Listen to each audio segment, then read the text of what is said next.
Ranjit Cheema has been on the police radar for more than 2 decades. He was a high-profile associate of notorious gang leader Bindi Johal. Natalie Clancy takes us through the convicted drug dealer's violent criminal past. The first attempt on Ranjit Cheema's life was back in 1995. The bullets that shattered this glass hit the head of the loosely affiliated Punjabi mafia outside a karaoke bar. Cheema took 5 bullets to the chest and abdomen and spent 6 weeks in a coma. Paramedics credited Cheema's survival with his heavy use of steroids.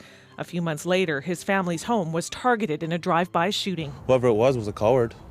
You know, if they're sending me a message, you know, this is my family's house. I'll be back soon. I'll be out there real quick. Cheema was a well-known associate and co-accused of Bindi Johal, one of BC's most notorious and outspoken gangsters. You got another thing coming, bitch. I'm still around. Though not for long, Cheema's pal Johal was killed execution-style in a crowded nightclub. The same year, Cheema made international headlines after he was caught trying to move 200 kilograms of heroin into North America using an informant working for the DEA in Seattle. While he fought extradition, many others around him were killed. In May 2000, Cheema was at a wedding when his bodyguard, Mike Brar, was gunned down outside. 2 years later, he was with Robbie Candola the night he was gunned down outside his Cole Harbour penthouse.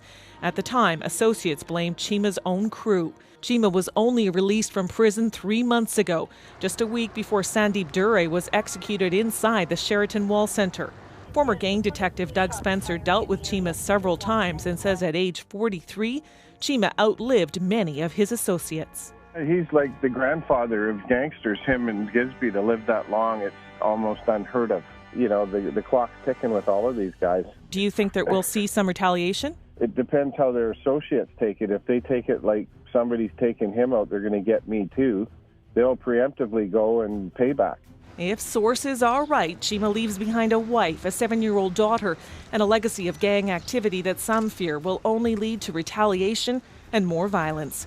Natalie Clancy, CBC News, Vancouver.